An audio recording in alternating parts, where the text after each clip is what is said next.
My teenage years were full of sketching, angst, and trouble. I wasn't popular or unpopular. Maybe just forgettable. I guess that gave me a sense of freedom, so I hung out with crazy kids, doing crazy things, even though I mostly just watched the chaos ensue. We did it all. Put fireworks in mailboxes, hide roadkill in people's garages, break windows of the barber shop in Anchorage. My dad was furious, but he was so busy working he couldn't do much to stop me from going out. I think being an adult means there's no one to stop you making hard decisions. He had to make a living, and he couldn't be in two places at once. Yeah, I realize that now. But at the time, I was sure he was more interested in growing his business than what was going on with me.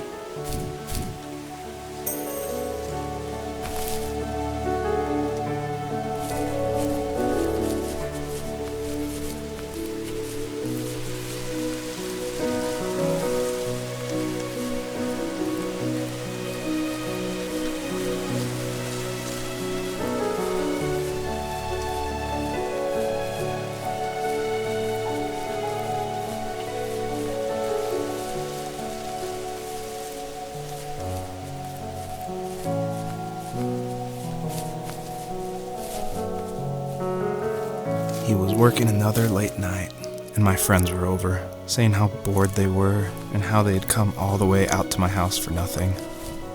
One of them mentioned how that old, ugly beyond belief truck was still in the garage, and how we should take it for a spin. I was only 15, so I kind of fought it for a while. The next thing I knew, we were careening around the mountain path, rocks spitting onto the sides of the cliff, while my dad's cringeworthy bluegrass blared out the speakers. I drove while my friends were in the back of that yellow and purple truck, throwing beer bottles and trash at anything remotely interesting. Felt like I was soaring in the air with borrowed wings. But all good things have endings. A cop outside of Eagle River pulled us over after he saw us in a bottle rocket into someone's yard. What followed was a long night of talking to disappointed adults and feeling smaller than ever.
After he drove me home from the police station, I blew up at him, saying how I never wanted to be like him, how I was gonna be someone and leave that hick icebox for good. He just looked forward at the road with tired eyes. I took out that bluegrass tape from the cassette deck and chucked it out the window.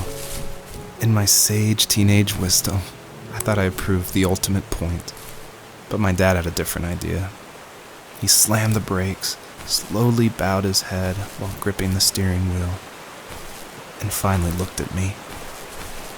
All he said, like it was a polite request, was, "Make this right." I sat there in silence, fuming, but I eventually got out and combed every square inch of the woods, muttering profanity after profanity. I found it 30 minutes later, near a small waterfall off the road. I went back to the truck, put the wet tape back in, and sure enough it worked. We didn't speak another word to each other the rest of the night. Wow, I knew you were a crazy teenager, but It's hard to believe, isn't it? It surprises me too. It's like I didn't really know who that kid was back then. I bet my dad thought the same thing over and over. It's almost like he was saying, "Make this right," to himself, more than to me.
My friends would laugh about that night and talk about how crazy it was, and I laughed along, pretending it didn't bother me.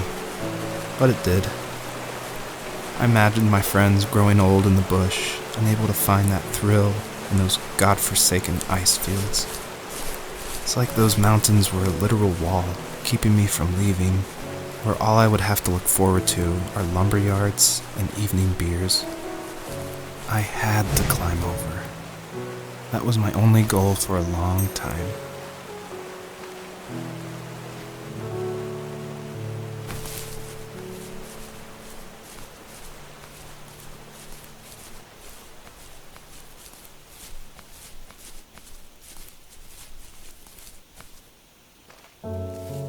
If there was some way I could take my love of drawing and turn it into a way of escape, nothing would make me happier. I wanted to create instead of tearing trees down. I wanted to move to the lower 48, not because I hated it there in Alaska, but I hated the idea of it. It's like all of that spite inside me had created this monster which followed me around my whole teenage years. I put so much energy into doing what others didn't expect of me. Why did I do that? There's one fact you're forgetting, though. If you didn't have that fire in you, we probably would have never met. You're absolutely right. Maybe the destination is all that matters in the end. But then why am I awake? Why am I seeing this fox go on her journey? And why can't I stop thinking about my dad?